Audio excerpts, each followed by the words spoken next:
దీని స్తోత్రం. హల్లెలూయా. ప్రియమైన వాళ్ళరా, బైబిల్ గ్రంథం తీసినట్టయితే దేవుని వాక్యాన్ని మనం చదువుకుందాం. మరి ఈ సమయం ఇచ్చినటువంటి దేవునికి కూడి వచ్చిన మీ అందరికీ కూడా నా హృదయపూర్వకమైన వందనాలు తెలుపుకుంటున్నాను. దీని స్తోత్రం. హల్లెలూయా. గట్టిగా హల్లెలూయా. మనం బైబిల్ గ్రంథం తీసినట్టయితే దేవుని వాక్యాన్ని మనం చదువుకుందామండి. కొద్దిగా ధ్యానించుకుందాం కొన్ని విషయాలు. ఈ సమయంలో ఒక చిన్న మాట చెప్పిన తర్వాత వాక్యంలోకి వెళ్ళిపోదాం. అయితే ఆదాముకి ఇద్దరు పిల్లలు. ఎవరు? కయ్యోను, ఏబేలు. ఇది ఇద్దరు పిల్లలు కూడా వాళ్ళు ఉన్నప్పుడు దేవుడు ఆదాముతో మాట్లాడుతున్నట్టుగా కయ్యోను ఏబేలుతో కూడా మాట్లాడేవాడు. ఈ మాట్లాడుతున్న క్రమంలో ఏమైంది తెలుసా? కయ్యోను అర్పణ అర్పించాడు, ఏబేలు కూడా అర్పణ అర్పించాడు. అర్పించినప్పుడు ఏబేలు యొక్క అర్పణ దేవుడు అంగీకరించాడు, కయ్యోను యొక్క అర్పణ దేవుడు అంగీకరించలేదు. అంటే ఎందుకు అంగీకరించలేదంటే శ్రేష్టమైన అర్పణ కయ్యోను అర్పించలేని కారణమును బట్టి దేవుడు అర్పణ ఏం చేశాడట? కయ్యోను అర్పణని త్రోసివేశాడట. ఏంటి? తిరస్కరించాడట. ఎప్పుడైతే తిరస్కరించాడో ఆ కారణము చేత దీనికి కారణం ఎవరు? నా సహోదరుడే నా అని చెప్పి ఏబేలు మీద కోపం తెచ్చుకొని పొలంలో ఉండగా అతన్ని చంపి ఏం చేస్తాడు? అక్కడే పాతి పెట్టేస్తాడు అన్నమాట. అయితే ఇదంతా ఎవరు చూస్తున్నారు? దేవుడు పరిశీలన చేసి కయ్యోన్ని గమనిస్తున్నాడు. కయ్యోను, ఏడి నీ తమ్ముడు ఎక్కడ అడిగితే, నా తమ్ముడికి నేనేమైనా కాపలాదారున్నా, నా తమ్ముడు ఎక్కడన్నా ఉన్నాడు నేను చెప్తాను అని చెప్పి బొంగుతూ ఉన్నాడట. ఎవరు? కయ్యోను. దీని స్తోత్రం. హల్లెలూయా. అయితే ఇదిగో నీ తమ్ముడు ఎక్కడున్నాడు నాకు తెలుసు, అతని ప్రాణము నేల నుండి నాకేం చేస్తుంది? మొరపెడుతుంది. ఏంటండి? నేల నుండి నాకు మొరపెడుతుంది. ఎందుకు నీ సహోదరుని ఎందుకు చంపావు అనే మాటను బట్టి దేవుడు ఏం చేస్తాడు? కయ్యోన్ని శపిస్తాడన్నమాట. ఏం చేస్తాడు? ఏమని శపిస్తాడు? ఆదికాండము 4వ అధ్యాయము 12వ వచనం చూస్తే చదవదు కానీ, నీవు నేల సేద్యపరిచినప్పుడు అది తన సారమును ఇక మీదట నీకు ఇవ్వదు, నీవు మీదకు దిగులు పడుచు దేశదిమ్మరవై యుందువని దేవుడు కయ్యోన్ని ఏం చేస్తాడంటే శపిస్తాడు. దేవుని స్తోత్రం. హల్లెలూయా. ఇగో నీ మూలంగా నేల ఏమైపోయింది? శపించబడింది. ఇక దాని సారము నీకు ఇవ్వదు. నువ్వు ఏది వేసినా, ఏ విత్తనం వేసినా ఏంటి అది ఏం చేయదు? తన సారం కోల్పోవడం వలన అది ఇంకా మొలవదు అనే మాట చెప్పి, నువ్వు ఆ మొలవ లేని దాన్ని బట్టి ఏంటి తినడానికి ఏం దొరకదు? ఆహారం దొరకదు. నువ్వు దేశదిమ్మరపై ఏం చేస్తావు? ఉంటావని మాట చెప్పి మరి కయ్యోన్ని శపిస్తాడు దేవుడు. దీని స్తోత్రం. హల్లెలూయా. ఏంటి? నేల శపించబడ్డానికి గల కారణం ఏంటి? అసలు నేల ఎప్పుడు పంట ఇవ్వదు? నేల ఎప్పుడు పంట అవ్వదండి? మనం సేద్యపరుస్తాము కానీ దాంట్లో ఏముండదు. నేలకు సారం లేకపోతే ఏమవుతుంది? సారంకి ఏం చేస్తారు చాలామంది? నేల సారంగా ఉండాలంటే, విత్తనం వేసినంటే అది మొలవాలంటే ఏం చేయాలి? ముందు ఏం చేస్తారు? గట్టిగా ఉన్న బీడు భూమిని ఏం చేస్తారంటే నాగల చేత దున్నుతారు. అంటే అది మెత్తబడే విధంగా దున్నుతారు. దున్ని ఏం చేస్తారు? ఆ బీడులన్నీ పగిలిపోయిన తర్వాత అది ఎప్పుడైతే మెత్తన చేయబడిందో అప్పుడు విత్తనాలు వేస్తారు. ఎందుకంటే బీడులో విత్తనం వేస్తే ఏమవుతుంది? అది గట్టిగా ఉన్నదాన్ని బట్టి ఆ బీడులో నుంచి ఆ విత్తనం ఏమవుతుంది? మొలక ఎత్తదు. విత్తనము భూమిలోకి నాటలేని కారణం బట్టి, నాటబడని కారణం బట్టి ఏం చేయదండి? అది ఫలించడానికి అవకాశం ఉండదు. కాబట్టి మనం ఏం చేయాలి? భూమిని దున్నితేనే, అది సేద్యం చేయబడితేనే, ఏంటంటే అంటే దాన్ని దున్ని మెత్తన చేయబడితేనే తప్ప ఎలాగైతే విత్తనం లోపలికి వెళ్ళి లోపలికి వచ్చి అది విత్తనం ఫలించడానికి అవకాశం లేదో అలాగే మనము మన హృదయం అనే పొలము, మన హృదయమును ఏం చేసుకోవాలి? కఠినపరచుకోకూడదు. కఠినపరచుకుంటే ఏమవుతుంది? దేవుని మాట అనే విత్తనం ఏం చేస్తుంది? దేవుని వాక్యం మన హృదయంలో అది నాటపడదు. నాటపడకపోతే ఏమవుతాము? ఆత్మీయంగా మనం ఫలించలేము. ఆత్మీయంగా ఏం చేయలేము? ఫలించలేము. దేవుని స్తోత్రం, హల్లెలూయా. మనలో ఫలించే మంచి అనుభవం కలిగి ఉండాలంటే ముందు ఏం చేయాలి? మన హృదయ కాఠిన్యం తీసేసుకోవాలి. ఇది ఈ హృదయ కాఠిన్యం మనలో ఉన్నంత వరకు ఏం చేయలేము? ఏ మాటని మనం తీసుకోలేము, ఎవరి మాటని మనం తీసుకోలేము. ఎవరైనా ఏదైనా చెప్పాలనుకో, అది నీ దృష్టికి నీ హృదయం కఠినమైపోయిన కారణం చేత అది విలువ గలదై కనిపించదు. వాళ్ళ మాట నీకు విలువగా ఉండదు. అది మంచి మాటే కానీ వినడానికి నీకేముండదు. మనసు లేని వాడిగా, మనసు లేని దానిగా అయిపోతావు. ఎందుకు తెలుసా? నీ హృదయం కఠినం అయిపోయింది కాబట్టి. నీ హృదయం అయిపోయింది, కఠినం అయిపోయింది. అయితే ప్రియులారా గమనించండి, ఇక్కడ ఒక మాట 2 రాజుల గ్రంథము 2వ అధ్యాయం 19వ వచనం చూస్తే, అంతటా ఆ పట్టణపు వారు ఆ పట్టణం ఉన్న చోట రమ్యమైనదని మా ఏలిన వాడువైన నీకు ఏంటి కనబడుచున్నది కానీ నీళ్లు మంచివి కావు అంటాడు. ఏంటి? అందుచేత భూమి నిస్సారమై ఉన్నదని ఏలీషాతో అనగా, అప్పుడు ఎలీషా అంటాడు కదా, ఏమంటాడు? ఆయన ఒక పాత్రలో ఉప్పు వేసి ఆ పాత్రను నా ఎద్దకు తెండి అని చెప్తాడు అన్నమాట. ఆ పాత్రని నా ఎద్దకు తెండి. అంతటా ఆ పాత్రలో ఉప్పు వేసి ఏంటి తేబడిన ఆ పాత్రను పట్టుకొని ఏం చేస్తాడు? నీటి ఊట దగ్గరికి పోయి అందులో ఆ ఉప్పు వేసి ఏంటి ఏం చేస్తాడు? దేవుని పేరిట ప్రార్థన చేసినప్పుడట యెహోవా ఏమని సెలవిస్తాడు తెలుసా? ఉప్పు వేసిన వెంటనే ఆ నీరు ఏంటి సారం కోల్పోయింది. ఉప్పు నీరు అదా ఒకప్పుడు అదేంటి ఏంటి అక్కడ ఏం లేదు. ఏంటి ఉప్పు వేసిన వెంటనే ఏమైపోయింది? అది మంచినీరుగా మారిపోయిందంట. ఇంకా దాని వలన ప్రాణాపాయం ఏమీ లేదు. భూమి యొక్క నిస్సారం పోయి తిరిగి దాని సారము వచ్చింది అని చెప్పాడు దేవుడు అని చెప్పి ఎలీషా అక్కడ ఉన్న వారితో చెప్తాడు. దేవుని స్తోత్రం, హల్లెలూయా, హల్లెలూయా. ఏంటి? ఊరు మంచిదే గాని ఊటలన్నీయు చెడిపోయనే, ఉప్పు వేసిన వెంటనే ఊట అక్షయత నొందెనే, ఊహలు నాదు ఊటలు. దేవుని స్తోత్రం, హల్లెలూయా. ఏంటి? ఉప్పు వేసిన వెంటనే సారము లేని దాన్ని సారవంతంగా మార్చబడ్డకు దేవుడు కృప చూపించాడు. దేవుని స్తోత్రం, హల్లెలూయా. అసలు మనం ఎవరము? అసలు మనం ఎవరమండి? ఎవరని చెప్పగలరా? అసలు మనం ఎవరము? మత్తయి సువార్త 5వ అధ్యాయము 13వ వచనం చూస్తే అక్కడ మన గురించి యేసు ప్రభు వారు ఒక మాట చెప్తారు. ఏమని? మీరు లోకమునకు ఉప్పై ఉన్నారు. ఉప్పు నిస్సారమైతే అది దేని వలన సారము పొందెను? అది బయటకు పారవేయబడి మనుషుల చేత తొక్కబడిటకే కానీ మరి దేనికి పనికి రాదు అంటాడు. దేవుని స్తోత్రం, హల్లెలూయా. ఉప్పు ఏంటి? మన యొక్క మనం బ్రతకడానికి, మనం తినడానికి ఉప్పు చాలా ప్రాముఖ్యమైనది. ఉప్పు లేని కూర మనం తినగలమండి? ఎక్కడైనా చప్పటి కూడా ఎక్కడైనా తినగలమా? చప్పటి ఆహారం మనం ఎక్కడైనా తినగలమా? ఎవరు తింటారు? షుగరు బీపీలు ఉన్నవారు ఏం చేస్తారు? ఆ పాపం అది కూడా వాళ్ళకి ఏంటంటే అది తినాలని ఉంటుంది, కానీ ఇట్నాలు ఎవరు ఉంటారు కదా, ఎడితే నువ్వు పోతావు అని ఉన్న వాళ్ళు బెదిరించేస్తారు. కాబట్టి పాపం వాళ్ళు తిందామని ఉన్నా సరే తినడానికి అది దొరకదు, అంతే. దేవుని స్తోత్రం, హల్లెలూయా. ఏంటి? ఉప్పు లేకపోతే మనం తినలేము. ఉప్పు లేకపోతే ప్రతి దాంట్లో అన్నీ వేసి అన్నీ వేసి సుగంధ ద్రవ్యాలతో, లేకపోతే సుగంధ ద్రవ్యాలు అంటున్నాను, దాన్ని ఏమంటారు? మసాలా దినుసులు అన్నీ వేసిన తర్వాత, దానికి కావాల్సిన ఫ్లేవర్లు అన్నీ వేసిన తర్వాత, తగినంత ఉప్పు వేయకపోతే ఆ కూర ఏమి బాగుంటుందా? ఏంటి? ఏదైనా బాగుంటుందా? రుచిగలదుగా ఉంటుందా? అసలు తినడానికి అది ఏమైనా ఎంత మాత్రం పోగడానికి అవకాశం ఉందా?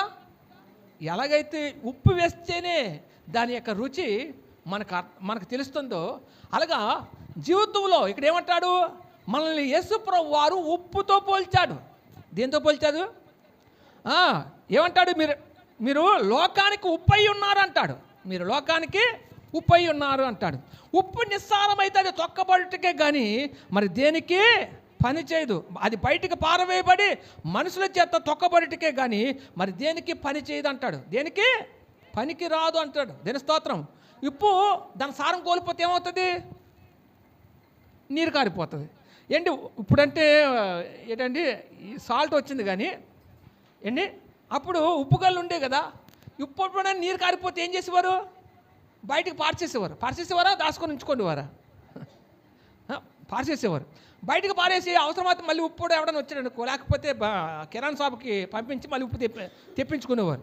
కానీ అది నీరు పట్టిందా పాడైపోద్ది కాబట్టి నీరు పట్టకుండా చూసుకునేవారు. నీరు పడితే అది నిస్సారం అయిపోద్ది, దాని సారం కోల్పోతుంది కాబట్టి దాన్ని బయటికి పారవేసినట్టుగా ఏంటి ఈరోజు లోకానికి మనం ఎలా ఉన్నాం? ఉప్పు అయి ఉన్నాం. ఉప్పు అంటే ఏం చెప్పాను? ఉప్పు అంటే ఏం చెప్పాను? మనం ఎంత సారవంతమైన వారుగా ఉండాలో. ఉప్పు లేకపోతే ఏ కూరకి రుచి తెలియనట్టు, ఏంటి రుచి లేనట్టు. మనం కూడా లోకానికి ఉప్పు అయి ఉన్నాం కాబట్టి మన రుచి ఏంటి ఎదుటి వాళ్ళు తెలుసుకునేటట్టు మనం బ్రతకమంటున్నాడు దేవుడు. ఏంటి మనము ఎదుటి వాళ్ళకి తెలిసేటట్టు మన రుచి ఎదుటి వాళ్ళకి తెలుసుకునేటట్టు మనం బ్రతకాలట. మీరు లోకానికి ఎలాగున్నారు? ఉప్పు అయి ఉన్నారు. ఉప్పుని సారం కోల్పోతే అది బయటికి పారవేయబడుతుంది అనే మాటకు అర్థం ఏంటంటే విలువ లేకుండా పోతావు. ఏంటి నీ సారం కోల్పోతే, నీ మాటలో సారం లేదనుకో, నీ మాటలో విధేయత లేదనుకో, నీ మాటలో ప్రేమ లేదనుకో, నీ మాటలో ఏంటంటే నీ మాటలు పొదుపు లేకపోతే అదుపు లేకపోతే ఏమైపోతావు? సారం కోల్పోయిన వ్యక్తిగా మిగిలిపోతావు లోకం దృష్టిలో. అందుగురించి లోకంలో నీకేముండదు? విలువ ఉండదు. లోకం దృష్టిలో నీకేముండదు? నోటికొచ్చిన మాట మనం మాట్లాడకూడదు. నోటికొచ్చిన మాట మాట్లాడితే మనము ఈ లోకంలో ఎలాగ విలువ కోల్పోతాం. అందుకని మనుషుల దయందును దేవుని దయందును వర్ధిల్లమంటాడు. మనుషుల దయ ఎలాగా లేకపోతే మన మనుషుల దయ మరి ఎలా మాట్లాడితే సారం కోల్పోతే ఇంక మనుషుల దయ ఉంటుంది. మరి దేవుని దయ పొందాలంటే మన ప్రవర్తన అంతట్లో కూడా ఏంటి మన మాటల్లో మన ప్రవర్తనలు అన్నింటిలో కూడా మన నడతలు అన్నింటిలో కూడా దేవునికి ఎలా ఉండాలి? ఇష్టంగా బ్రతకాలి కదా. ఏంటి మనుషుల దయ ఎలాగా లేదు, కనీసం దేవుని దయనా మనం పొందుకోకపోతే ఈ లోకంలో మనం బ్రతక లేమనే విషయాన్ని ఇక్కడ పరిశుద్ధాత్మదేవుడు మీతో మాట్లాడుతున్నాడు. దేని స్తోత్రం. హల్లెలూయా, హల్లెలూయా. అందుకనే లోకానికి మీరు ఎలాగ ఉన్నారు? ఉప్పు అయి ఉన్నారు. ఉప్పు నిస్సారమైతే అది తొక్కబడి బయటికి పారవేయబట్టకే కానీ మరి దేనికి పని చేయదని దేవుని లేఖనం చెప్తుంది. కాబట్టి మనం పారవేసబడే విలువ లేని వారిగా బయటికి పారవేయబడే వ్యక్తులుగా కాకుండా సారవంతమైన మాటల చేత ఏంటి రుచిగల మాటల చేత, ప్రేమగల మాటల చేత, ఆదరణకరమైన మాటల చేత, ధైర్యపరిచే మాటల చేత ఒకళ్ళొకళ్ళు ఏం చేసుకోవాలంటే ఆదరించుకోవచ్చు. లోకం దృష్టిలో ఉప్పుగా అంటే సారవంతమైన వారిగా విలువ కలిగిన వారి వల్లే నువ్వు ఉండాలని దేవుడి యొక్క లేఖనం యొక్క సారాంశం. దీని స్తోత్రం. హల్లెలూయా, హల్లెలూయా. గట్టిగా హల్లెలూయా. ఇక్కడ ఏమంటాడంటే 2 సమూయేలు రాసిన గ్రంథము 1వ అధ్యాయము 16వ వచనం చూస్తే, నీ నోటి మాటయే నీ మీద సాక్ష్యము గనుక నీ ప్రాణముకు నీవే ఉత్తరవాదివని అక్కడ చెప్తాడు. దేని స్తోత్రం. హల్లెలూయా. నీ నోటి మాట. ఎవరి నోటి మాట? మన నోటి మాటయే మన మీద సాక్ష్యం ఇస్తుందట. మన ఎటువంటి వారమో ఏంటి నువ్వు కోప కొట్టేవాడు అయితే అసలు నువ్వు కోపంతో మాట్లాడితే ఇది కోప కొట్టాడు రా. ఏంటి స్వార్థంతో మాట్లాడితే ఇది స్వార్థపడు రా. నీతి తప్పిపోతే ఇది నీతి లేనివాడు రా. ఏంటి అనకూడదు. కానీ నువ్వు నీ నోటి మాటను బట్టి నీ ప్రవర్తన కలిగి ఉంటుందనే విషయాన్ని ఇక్కడ చెప్తాడు. నీ నోటి మాటయే నీ మీద సాక్ష్యము కనుక నీ ప్రాణమునకు నీవే ఉత్తరవాదమని నీతో చెప్తున్నాను. దేని స్తోత్రం. హల్లెలూయా. ఒకవేళ ఇంకో మాట చెప్తాను. ఎవరి మీద కోపం ఉందనుకో, ఆ కోపం చేత నువ్వు నాశనం అయిపోతావరా అన్నావు అనుకో, నువ్వు నాశనం పోతావరా అన్నావు అనుకో, ఆ మాట ఎప్పుడు జరుగుతుంది? ఆ వ్యక్తి నీకు బాగా అన్యాయం చేసి నిన్ను నవ్వుల పాలు నింద్రపాలు చేసి లేకపోతే నేను ఏడిపించి బాధ పెడితే ఆ మాట అది జరగడానికి అవకాశం ఉంది. అది దేవుని లేఖనమే చెప్తుంది. ఏంటి? నీ ఏతువుకు తగిన కారణం లేకుండా నీవెవరినైనా శపించినా, మాట తోలనాడినా, ఆ మాట నీ నోటి మాట నీకే, నీ నోటి మాట తిరిగి నీకే, నీ మీదకే వచ్చేస్తుంది, నీ మీదకే వచ్చేస్తుంది. అందుకనే మాట మనం ఎలా ఉండాలి? అదుపు లేని బండి దేన్నైనా గుద్దేస్తుంది. అదుపు లేని బండి అంట దేన్నైనా గుద్దేస్తుంది. అది గుద్దిన తర్వాత ఎంతో ప్రాణాపాయమో కలుగుతుంది. మన మాటకు అదుపు లేకపోతే ఎంతమంది గాయపరచబడతారో, ఎంతమంది మన మూలంగా దుఃఖపరచబడతారో, ఎంతమంది ఏడుస్తారో, ఎంతమంది తల్లడిల్లిపోతారో, ఎంతమంది బాధపడతారో. మన మాట ఎలా ఉండాలి? ఈ లోకానికి మీరు ఉప్పై ఉన్నారు.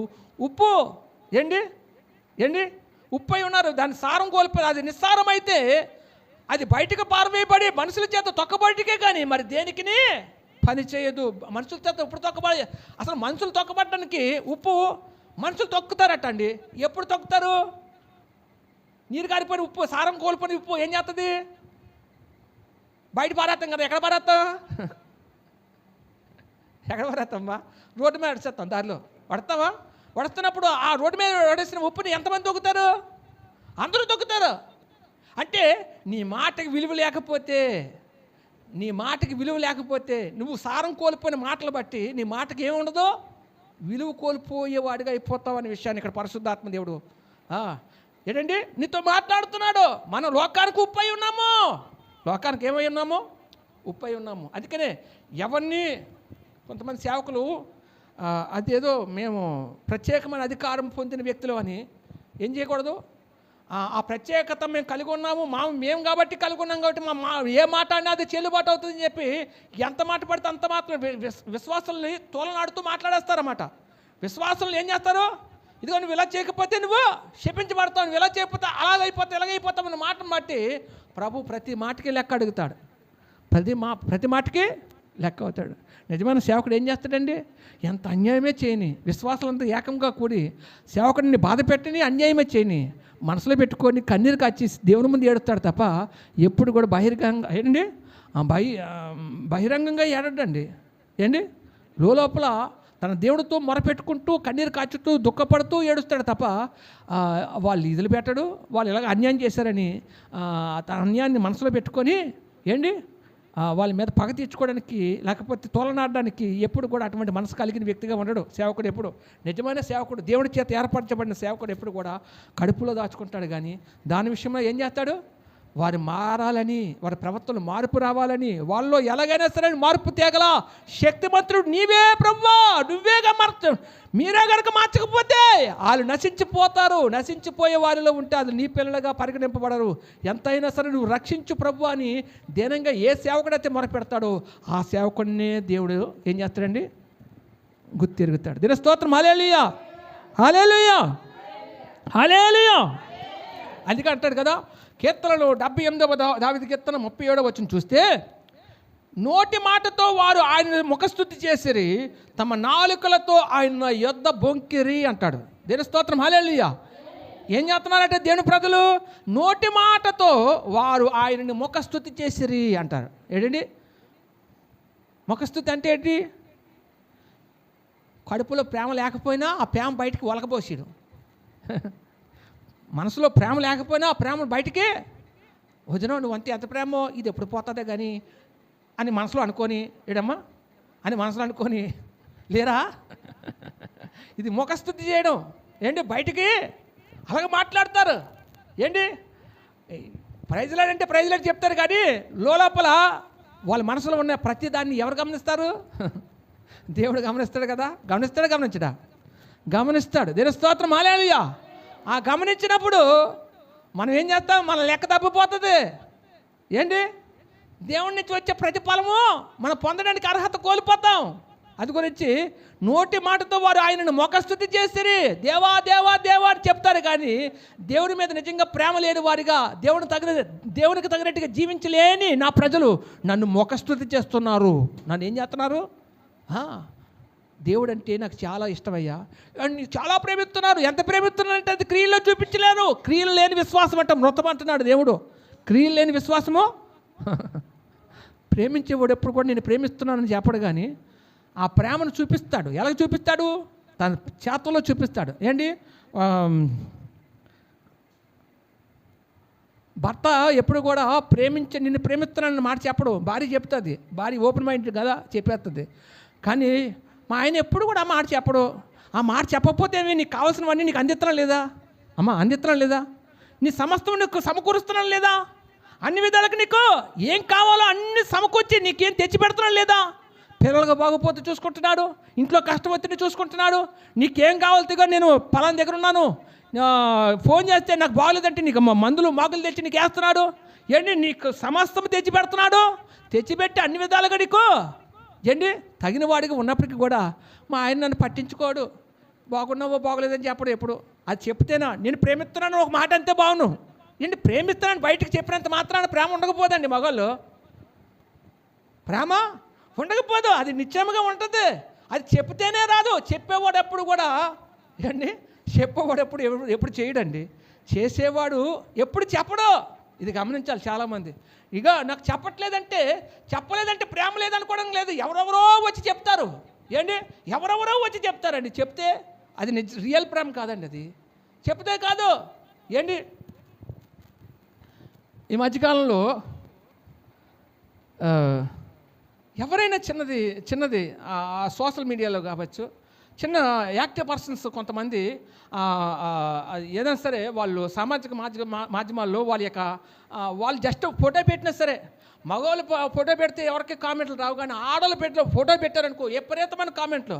ఒక్కొక్కసారి కామెంట్లు ఏం చేయము, చదవడానికి కూడా చాలా ఇబ్బందికరంగా అయిపోతుంది. అంత చెడ్డ కామెంట్లు. ఆ కామెంట్లు వాటిలో పెట్టించుకొని ఆ కామెంట్లు అలా గుంచుకుంటారు. ఎందుకంటే అరే ఇంట్లో వాళ్ళు చూస్తారో, బయట వాళ్ళు చూస్తారో, వీళ్ళు చూస్తారో, కనీసము అరే ఎవరైనా చూస్తే చాలా బాధపడతారు. ఆ కామెంట్లు ఎందుకు పెట్టుకోవాలి? అవసరమైతే కనీసం డిలీట్ చేయాలని మనసు ఉండదు. ఎందుకంటే వాళ్ళకి ఏంటండి, మనుషుల చేత కొనియాడబడాలనే ఒక ఆశ వాళ్ళు ఏమైపోయింది ఏంటి, లోపల బలంగా నాటుకుపోయింది. దానికి అలవాటు పడిపోయారు. ఆ మాటలకు అలవాటు పడిపోయి ఏం చేస్తున్నారు, ఎవరెవరో పనికిమాలలో ఎట్టినటువంటి ప్రతి కామెంట్లు కూడా అది చెడ్డ కామెంట్లు, చదవడానికి కూడా ఇబ్బందికరంగా ఉంటాయి. అయినప్పటికీ కూడా ఆ కామెంట్లు ఏం చేస్తారండి, వాళ్ళు ఆనందపడడం కోసం, వాళ్ళు సంతోషం వెతుక్కోవడం కోసము అవి కామెంట్లు అలా గుంచుకుంటారు. ఎవరైనా ఆ కామెంట్లు ఎవరో అన్నో లేకపోతే తమ్ముడో లేకపోతే ఆ తల్లో తండ్రో లేకపోతే ఎవరైనా చదువుతున్నప్పుడు చాలా బాధ కలుగుతుంది. అదియో నా కూతురు ఎలాడదా, లేకపోతే నా కొడుకు ఎలాటోడా, లేకపోతే వీళ్ళు ఎలాటోలా అలా అలాటోలని చెప్పి చాలా కోపడిపోతారు. అరే బయట వ్యక్తులు చూసినప్పుడు ఎంత బాధ కలిగితే నీ ఇంట్లో వ్యక్తులు చూసినప్పుడు ఎంత బాధ కలుగుతుంది? ఎందుకంటే వాళ్ళు నిన్ను ప్రేమిస్తున్నారు కాబట్టి అవి డిలీట్ చేయకపోతే నిన్ను చూసి చాలా బాధపడతారు. ఈ మనిషి ఎలాడదా, ఈ వ్యక్తి ఎలాటోడా, లేకపోతే ఈ ఫలానా వ్యక్తి ఎలాడదా అనేసి నీ మీద అభిప్రాయం పూర్తిగా మార్చేసుకుంటారు కదా. ఏంటండి, మార్చుకోరా? ఏంటి, ఒక మాట చెప్తున్నాను, అక్కడ దాకా వద్దండి. ఇంట్లో వాళ్ళ మాటకి విలువ ఎవరు కొంతమంది. ఎవరైనా బయట వాళ్ళు ఏదని చెప్పారనుకో, నువ్వే మంచోడు అమ్మ, నువ్వే మంచిదని అమ్మ అని చెప్పి, అది ఆడవాళ్ళు కావచ్చు మగవాళ్ళు కావచ్చు, వాళ్ళు ఏదైనా ఒక మాట చెప్తే వాళ్ళ మాట తీసుకోవడానికి ఇష్టపడతారు. వాళ్ళ మాట తీసుకోవడానికి, అరే ఇంట్లో మనిషి ఒక మంచి మాట చెప్పినా సరే ఆ మాట తీసుకోవడానికి ఎంత మాత్రమో ఇష్టపడరు. ఎందుకంటే ఆ వ్యక్తి ఫస్ట్ నుంచి నీకు నచ్చదు కాబట్టి ఆ మాటకి నచ్చలేని కారణం బట్టి ఆ వ్యక్తికి నీకేం లేదు, నీ దృష్టిలో విలువ లేదు ఆ వ్యక్తికి. అమ్మ ఇది నిజమేనా? ఒక వ్యక్తి మనకు నచ్చకపోతే అతన్ని అన్ని మంచి మాటలే చెప్పని నీ దృష్టిలో విలువ లేని వ్యక్తిగా మిగిలిపోతాడు. అప్పుడు ఏం చేస్తావు? పోనీ భర్త వచ్చాడనుకో, భార్యకి నచ్చదు, భర్త అంటే భార్యకి నచ్చదు. ఈ లోపల పాపమాడికి కొద్దిగా ఏదో మంచి ఇష్టం అన్నమాట. ఈ లోపల వండి పెట్టని చెప్పి కొద్ది మార్కెట్కి వెళ్ళి కొద్దిగా చేపలు తెచ్చాడు. తనకి ఇష్టమే అనుకో. అయితే వండి పెట్టంటే దానికి ఎన్ని రీజన్లు తీసి ఎన్ని మాట్లాడుతుందో దెబ్బకి వీడికి తినాలని మనసు చచ్చిపోయి ఎక్కడో బయటకు వెళ్తే భోంచేసి వస్తాడు. ఎందుకంటే వాడికి ఇంటి దగ్గరికి వెళ్ళా సరే, ఇంటి దగ్గర నేను ఒక్కడిని తింటే నాకు తృప్తిగా ఉంటుంది, కానీ నాతో పాటు నా పిల్లలు ఆ సంతోషాన్ని నా భార్యతోనే పంచుకోవాలని పాపం ఎంతో కష్టపడి ఇంటికి తెచ్చినప్పుడు ఆ భార్య సొంత భార్య ఏం చేస్తే అర్థం చేసుకోకపోతే ఆ మనిషి ఎంత నలిగిపోతాడండి. ఆ ఇంట్లో తినలేక అక్కడ పడేసి వాకిట పడేసి ఏం చేస్తాడు, బయటికి వెళ్ళి తినేసి వస్తాడు. ఏంటి కొద్దిగా ఫ్రెండ్స్ తోటి ఏ అర్ధరాత్రో అపరాత్రి ఎప్పుడో మెలకు వస్తాడు. ఎందుకంటే కనీసం ఇంట్లో ఉన్న వ్యక్తులతో మనశ్శాంతి లేకపోతే బయట వ్యక్తులతో మనశ్శాంతి మనశ్శాంతి ఏంటి? తన బాధను అర్థం చేసుకొని అంటే అది మళ్ళీ జ్ఞాపకం రాకుండా ఆ ఫ్రెండ్స్తో ఉంటే దాన్ని మర్చిపోవడానికి ప్రయత్నం చేస్తాడన్నమాట, వాళ్ళతో కొంత సావాసం చేస్తూ. ఎందుకంటే ఈ రోజున పరిస్థితి అంతా ఎలాగా ఉంది. మనము తోటి వారిని ఏం చేసుకోవాలి? అర్థం చేసుకోవడానికి ప్రయత్నం చేయాలి. అర్థం చేసుకోకపోతే మనంత మూర్ఖులు మనమే. వాళ్ళు అరుస్తారండి, వాళ్ళు కోపంగానే మాట్లాడతారు. వాళ్ళు కోపంగా మాట్లాడండి, మనం తిరిగి కోపంగా మాట్లాడితే వాళ్ళకి మనకు తేడా ఏముందండి? అందు గురించి మనం కోపంగా మాట్లాడడానికి దేవుడు మనల్ని ఎన్నుకోలేదు కదా. ఇదిగో మీరు లోకానికి ఉప్పై ఉన్నారు. ఏంటి లోకానికి ఉప్పై ఉన్నారని చెప్తే ఉప్పు నిస్సారం అయితే అది తొక్కబడికే కానీ మరి దేనికి పని చేయదు. అది బయటికి పారవేయబడుతుంది, మనుషుల చేత అది తొక్కబడుతుందని మాట్లాడతాడు. అంటే మీ మాటల సారము వెదజల్లని ఎడల మీరు విలువ కోల్పోతారు. ఉప్పు ఎలాగైతే బయటకు పారవేయబడి తొక్కబడుతుందో అంటే తొక్కబడడం అంటే విలువ లేని వ్యక్తులుగా మిగిలిపోతారనే మాట అర్థం. దీని స్తోత్రం. హల్లెలూయా. మీ మాట ఒక్కసారి విలువ లేని వ్యక్తులుగా మీరు మారిపోతే అది మీకు చాలా బాధాకరం. దీని స్తోత్రం. హల్లెలూయా. సామెతల గ్రంథము 4:24 చూస్తే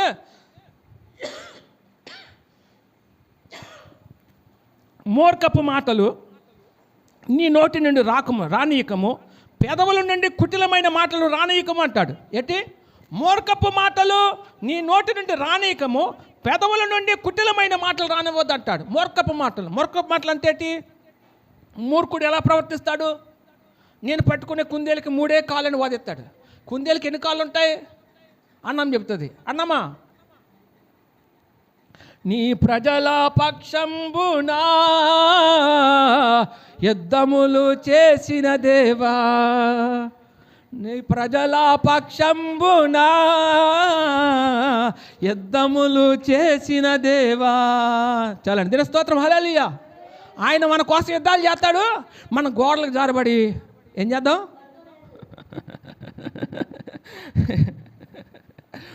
ఆయన మన కోసం పోరాటాలు చేస్తాడు. ఎందుకంటే ఆయన మనకు దేవుడు కదా. మన గోడలు జారబడి దేవుని వాక్యం ఆలకించకుండా పోనీ ఆయన అడుగుతాడు లేదు కానీ అదే మాట నేను అడుగుతాను. అమ్మ నీకేమేమి బాగుందా? దేవుని స్తోత్రం. హల్లెలూయా. అందు గురించి దేవుని మాటలు శ్రద్ధగా అది అమ్మ ఎప్పుడు నిద్ర వస్తుందో చెప్తాను, అది కూడా చెప్తాను. మనం ఏం చేస్తాము? ఇంటి దగ్గర చర్చ్ అనేసరికి చర్చి టైం దాకా ఏం చేస్తాము? కింద మీద యాత్ర పడిపోతాం. ఎక్కువ పళ్ళు పెట్టేసుకుంటాం. ఆ పళ్ళు బట్టి గబగబా చర్చలోకి వచ్చి పడిపోవాలని చెప్పి గబగబా ఇక్కడికి వచ్చేస్తాం. ఆ పళ్ళు చేయడం ద్వారా అలసిపోతాం కదా. ప్రాణానికి ఆశ్రయం ఎప్పుడైతే వచ్చిందో మనకు నిద్ర వచ్చేస్తుంది. ఆ నిద్ర దేవుని వాక్యం చెప్తున్నప్పుడు పాటకారి వాక్యం జోలపాటలో కానీ దేవుడు అట్ట మన కోసం యుద్ధాలు చేస్తాడట. మనం ఏం చేస్తాం? గోడలు ఆడుకొని నిద్రపోతూ ఉంటాం. దేవుని స్తోత్రం. హల్లెలూయా. క్షమించు. దేవుని స్తోత్రం. హల్లెలూయా. ఇక్కడ మూర్ఖపు మాటలు నోటి నుండి రానియకము, పెదవుల నుండి కుటిలమైన మాటలు రానియకము అంటాడు. దేవుని స్తోత్రం. హల్లెలూయా. మన నోటి నుంచి ఏం మాటలు రాకూడదు? మూర్ఖపు మాటలు. మూర్ఖపు మాటలు అంటే ఏంటి? నీకు నచ్చితేనే నచ్చాలి అందరికీ. నీ ఇష్టమే జరగాలి. నువ్వు అనుకుంటే అది ఇంప్లిమెంట్ చేయాలంటావు. ఇంప్లిమెంట్ చేయడానికి నువ్వు అనుకున్నది కాదు. కుటుంబంలో అందరికీ యోగ్యంగా ఉన్నదాన్ని నీవు అనుకూలంగా మార్చుకోవాలి. దాన్ని నువ్వు ఇష్టపడాలి. అందుకని నీ ఒక్కరికే ఇష్టపడ్డావని చెప్పి లేకపోతే నీకు నచ్చిందని చెప్పి ఇంట్లో వాళ్ళందరినీ కూడా ప్రలోభ పెట్టకూడదు. వాళ్ళ మనశ్శాంతి పోయేటట్టు నువ్వేం చేయకూడదు? వాళ్ళని పీకి తినకూడదు. ఇది చాలా కుటుంబాల్లో జరుగుతుంది. వాడు ఎవడో ఏదో చెప్తాడు, ఎర్రెడతాడు. వచ్చిన తర్వాత వాడు ఏం చేస్తాడు? తిన్నగా ఇంటికి వచ్చి అమ్మను ఒప్పించాలని చూస్తాడు. నాకు తెలిసి మీ నాన్న అడగరా బాబు అంటుంది.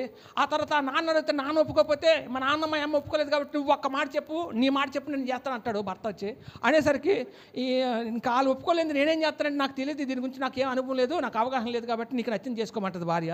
లాస్ట్కి ఏమైపోతుంది? ఎప్పుడైతే ఎలాగనగలి వీడికి మనసంతా మనసంతా కోల్పోయి వాడు కుదురు ఉండదు, వాడు ఎలాగ మనసంతా కోల్పోతాడు. వాడు కోల్పోవడం కాక ఇంటిల పాదకి ఎవరికి మనసంత లేకుండా చేసేస్తాడు.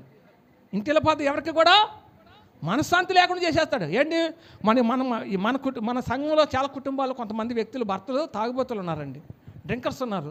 ఏంటి వాళ్ళు ప్రతిరోజు వాళ్ళ గురించి యాతనే, వాళ్ళని అదుపు చేసుకొని వాళ్ళు ఏంటండి వాళ్ళు అక్కడ పెట్టి మీరు ఎంత ప్రయాసపడి దేవుడి సంధానికి వస్తున్నారో నేను ఎరుగుదును, నాకు తెలుసు. ఎందుకు తెలుసా? వాళ్ళతో ఎంత బాధపడుతున్నారు కాబట్టి.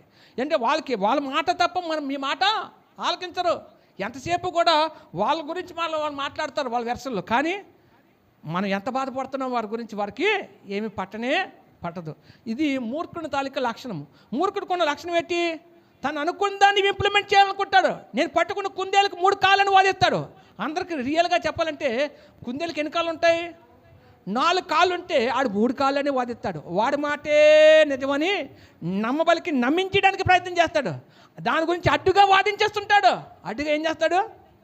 అడ్డుగా వాదించేస్తాడు. పోనీ అడ్డుగా వాదించేస్తే వాడి మాటకు అడ్డొస్తే కోపం వస్తే మన మీద కలబడి తిట్టేస్తాడు, లేకపోతే కొట్టడానికి రెడీ అయిపోతాడు.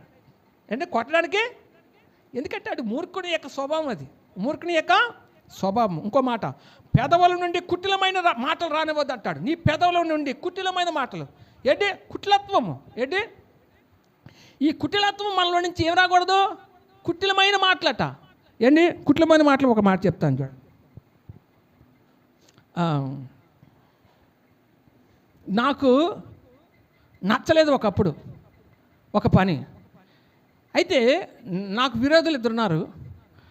అయితే నాకు నచ్చలేదని చెప్పి వాళ్ళు నన్ను ఒప్పించడానికి, మధ్యవర్తుల ద్వారా ఒప్పించడానికి నా దగ్గరకు వచ్చారు. వచ్చినప్పుడు ఏం చేశాను, ఇంకా వాళ్ళు అంతగా అడుగుతున్నప్పుడు నేను ఎందుకు ఒప్పుకోపోవాలని ఒప్పుకున్నాను అన్నమాట. నేను ఒప్పుకున్న తర్వాత నేను ఒప్పుకున్నానని చెప్పి మాకు నచ్చలేదని వాళ్ళు చెప్పడం మొదలెట్టారు. దీని స్తోత్రం హల్లెలూయా. మాకు నచ్చలేదని వాళ్ళు చెప్పడం మొదలుపెట్టారు. దీని స్తోత్రం హల్లెలూయా. ఎందుకంటే అప్పుడు దాకా నేను ఒప్పుకోలేదు కాబట్టి నాకు నచ్చింది అన్నారు. ఇప్పుడు నాకు నచ్చిందని చెప్పేసరికి వాళ్ళకి నాకు నచ్చలేదు అనే మాట చెప్పేసరికి పాపం ఆ వ్యక్తి వెళ్ళిపోయాడు. దీని స్తోత్రం హల్లెలూయా. అంటే మన మాట ఇక్కడ ఏంటండి, మన పెదల నుండి కుటిలమైన మాటలు రానివ్వకూడదు. కుటిలమైన మాటలు నీకు నచ్చకపోతే ఏంటి ఆ మాట, ఆ పని, ఆ క్రియ జరగనివ్వకుండా నీ మాటల చేత ఏం చేస్తావు? అది జరగదు. అమ్మా అది మీకు అందరికీ మేలు చేకూర్చేదే కదా అంటే అసలు ఎంత మాత్రం ఒప్పుకోవు. ఆ కుట్లమైన మాటలు, నీలో కుట్లమైన మాటలు, స్వార్థపూరితమైన ఆ మనసు, హృదయం నీలో ఉన్నదాన్ని బట్టి ఆ కుట్లత్వం నీలోంచి బయట పడుతూ ఉంటుంది ఒక్కొక్కసారి. దీని స్తోత్రం హల్లెలూయా. అది రానివ్వకుండా చూసుకోమంటున్నాడు. ఆ మనసు రానివ్వకుండా చూసుకోవాలట. ఆ మనసు ఉంటే ఏమిటండి, దేవుని దృష్టిలో అది హేయమైన క్రియ, అది దేవుని దృష్టిలో అది చెడ్డది. అటుది ఏదైనా మనలో ఉంటే చూసుకోమంటున్నాడు. అదే స్తోత్రం హల్లెలూయా. అందుకనే ప్రసంగి గ్రంథం తీయండి బాబు. ఇప్పుడు నేను చదవను, మీరే చదవాలి. ప్రసంగి గ్రంథము 5వ అధ్యాయము 2వ వచనం.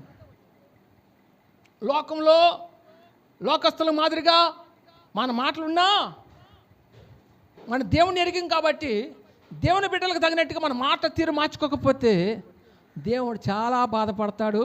తద్వారా ప్రసంగి గ్రంథం 5వ అధ్యాయం 2వ వచనం.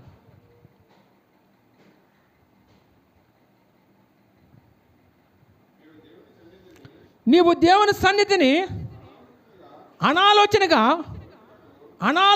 పలుకుటకు నీ హృదయము త్వరపడనీయక నీ నోటిని కాచుకునము. దేవుడు ఆకాశమందున్నాడు, నీవు భూమి మీద ఉన్నావు. కాబట్టి కావున నీ మాటలు కొద్దిగా ఉండవలను. విస్తారమైన మాటలు చాలా చదివే అవసరం లేదు. 6వ వచనం చదువు. నీ దేహమునకు శిక్షకు లోపర్చినంత పని నీ నోటి వలన జరగనీయకము. దీని స్తోత్రం హల్లెలూయా. ఇక్కడ ఏమంటాడు? బయట మాట్లాడిసినట్టుగా వేరే వ్యక్తుల ద్వారా మాట్లాడిసినట్టుగా మనం మాట్లాడకూడదట.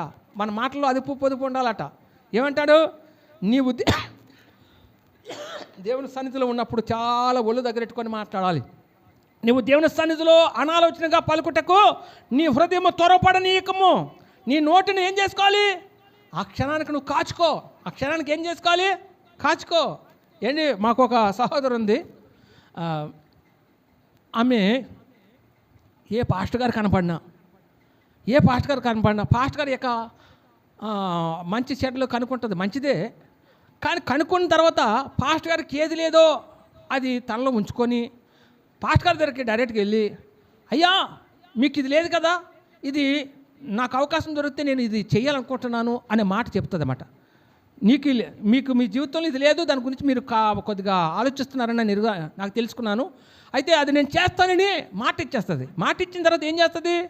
ఆ మాట సంవత్సరాలు ఏళ్ళు గడిచిపోతాయి కానీ ఆ మాట నెరవేర్చదు. దీని స్తోత్రం హల్లెలూయా. మనుషులు మాయ చేయకు, నీ మాటలు దేవుడు వింటున్నాడు కదా, అందుకని నీ మాటలు కొద్దిగా ఉండాలి. దేవుడు అంటే ఆకాశం అంత ఉన్నాడు కాబట్టి మనం భూమి మీద ఉన్నాం కాబట్టి నీ నోటి మాటలు కొద్దిగా ఉండవాలని అంటాడు ఆ ప్రసంగ గ్రంథకర్త. దేవుని స్తోత్రం హల్లెలూయా. నీవు దేవుని సన్నిధికి అనాలోచనగా పలుకుటకు నీ హృదయము త్వరపడనీయక నీ నోటిని కాచుకో. నీ నోటిని ఏం చేయాలి? కాచుకో. అనాలోచనగా తొందరపడి మాటలు నువ్వేం చేయకూడదు? మాట్లాడకూడదు, వాగ్దానం చేయకూడదు. అన్నీ బాగున్నప్పుడు నువ్వు వాగ్దానం బాగా చేసేస్తావు. బాగున్నప్పుడు చేసినప్పుడు ఆ మాట తర్వాత నువ్వు నష్టపోయావు అనుకో, నువ్వు నష్టపోయావు. నీ జీవితంలో ఆ మాట నెరవేర్చడానికి తగ స్తోమత నీకు లేదు, అయినప్పటికీ కూడా మాట ఇచ్చావు కాబట్టి మాట తప్పిపోకుండా నువ్వు చూసుకోవడము దేవుని దృష్టిలో నీతిమంతుడిగా ఉండడానికి అది కారణం అవుతుంది. దేవుని స్తోత్రం హల్లెలూయా.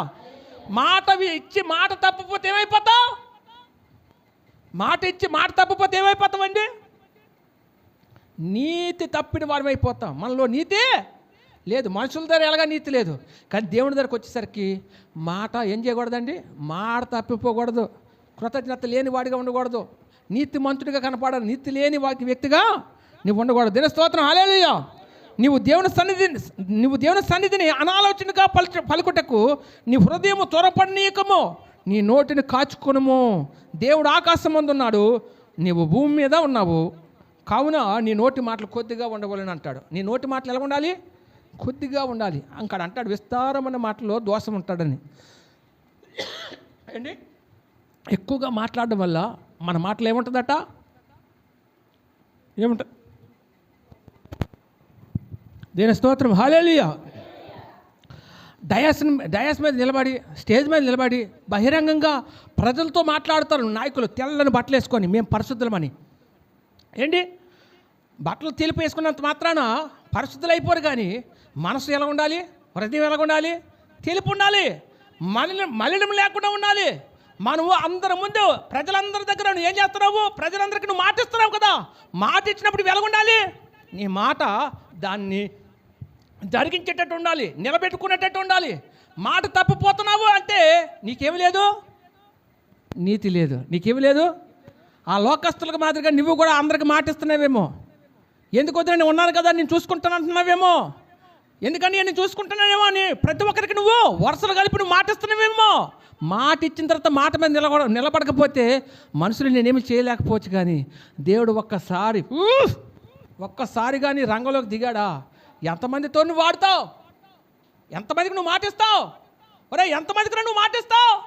నీలో నీతేదే, నీ దగ్గర ఏమీ లేకపోయినావు, నీదేదో అన్నీ ఉన్నట్టుగా నువ్వేం చేస్తున్నావు?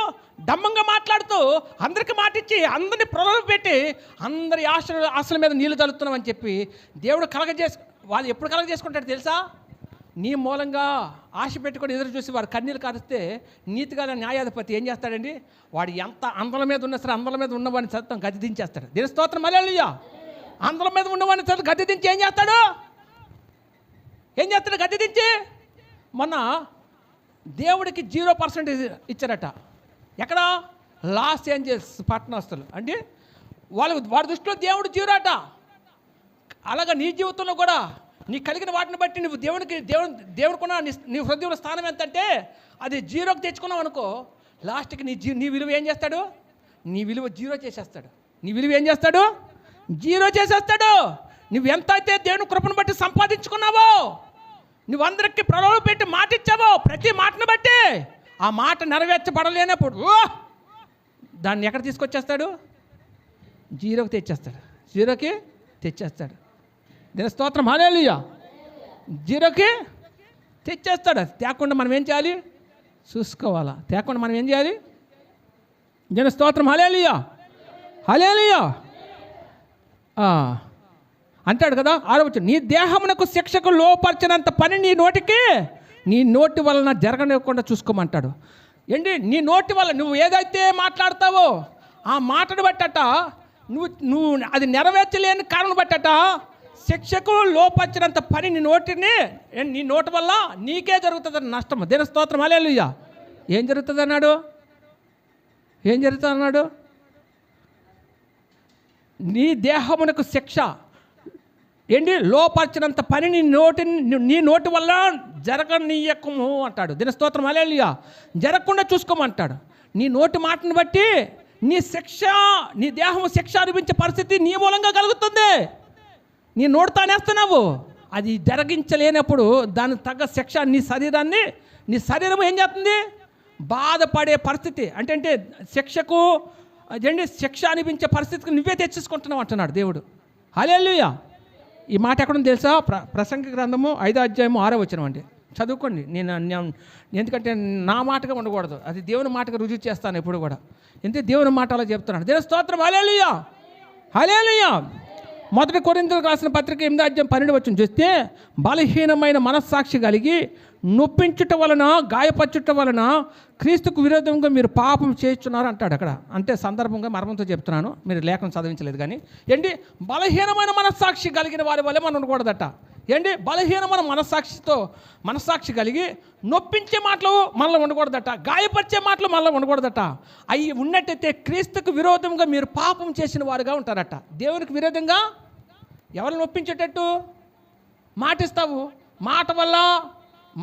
మాట తగ్గట్టు నువ్వు జీవించలేకపోతే, నీకు ఎవరికో మాట ఇచ్చిన దాన్ని బట్టి వాళ్ళ జీవితంలో ఆ మాట నెరవేర్చలేని కారణం చేత నీ మూలంగా అవతల వ్యక్తులు బాధపడితే ఏంటి?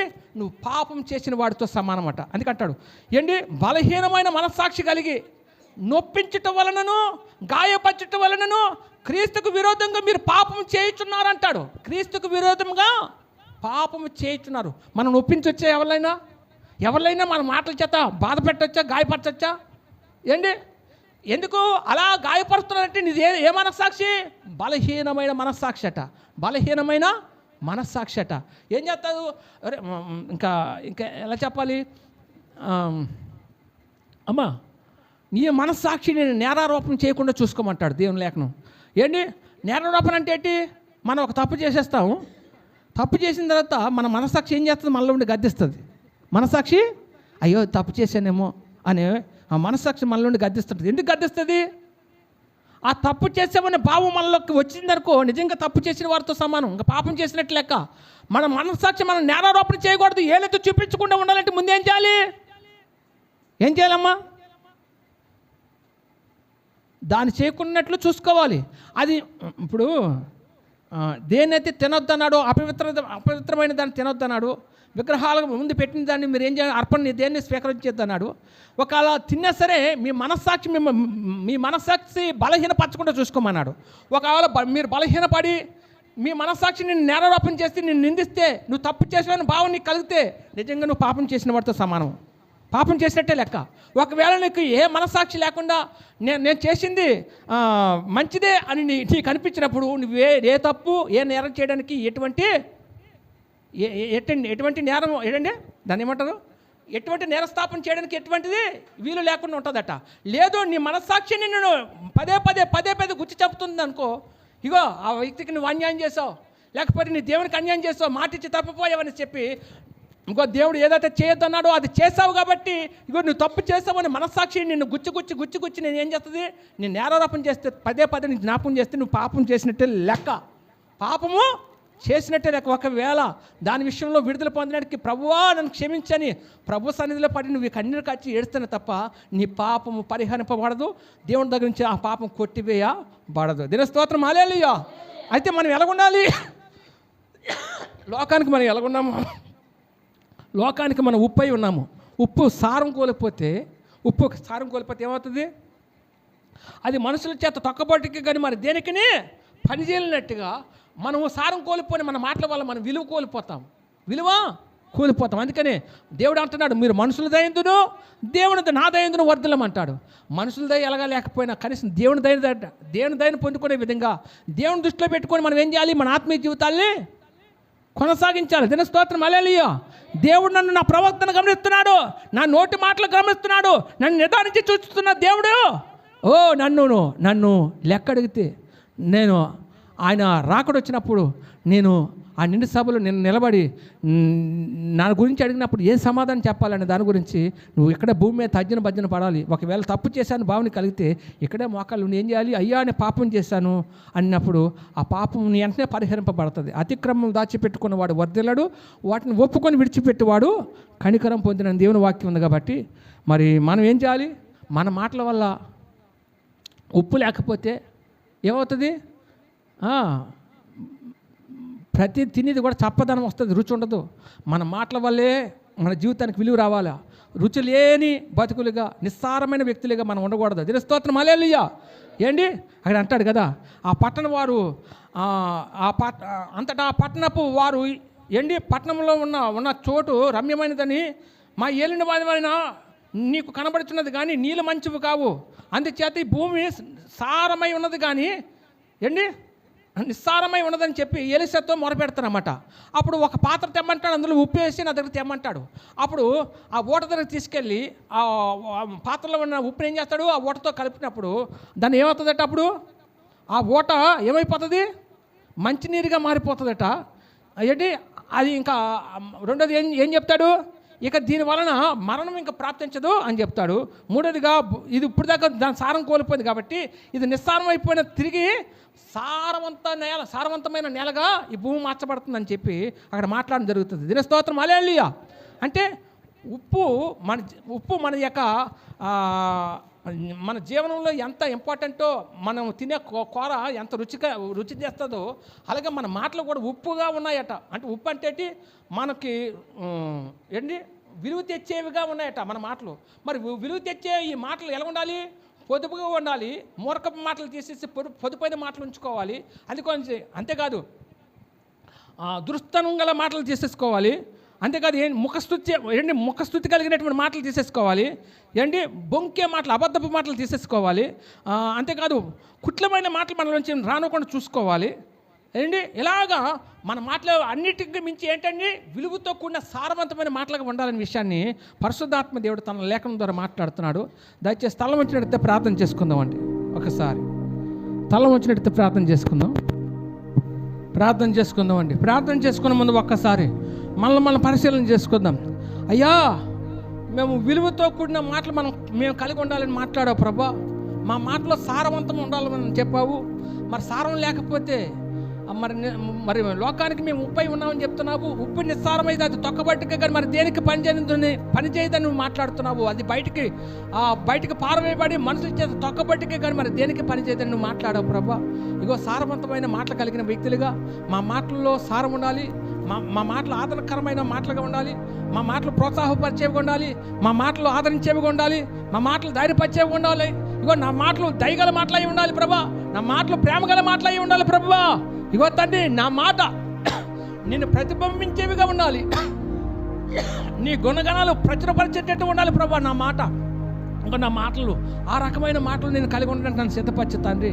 ఇగో నా తండ్రి, ఎంతో మందికి నా తను ధైర్యం లేని వారికి ఆదరించడానికి, ఇగో తండ్రి నాన్న ధైర్యం లేని వారిని సైతం ఆదరించి ధైర్యపరిచే విధంగా నా మాటలు ప్రోత్సాహకరంగా ఉండేటట్టు నన్ను సిద్ధపరచు నాయనా. సిద్ధపరచు తండ్రి నాయన.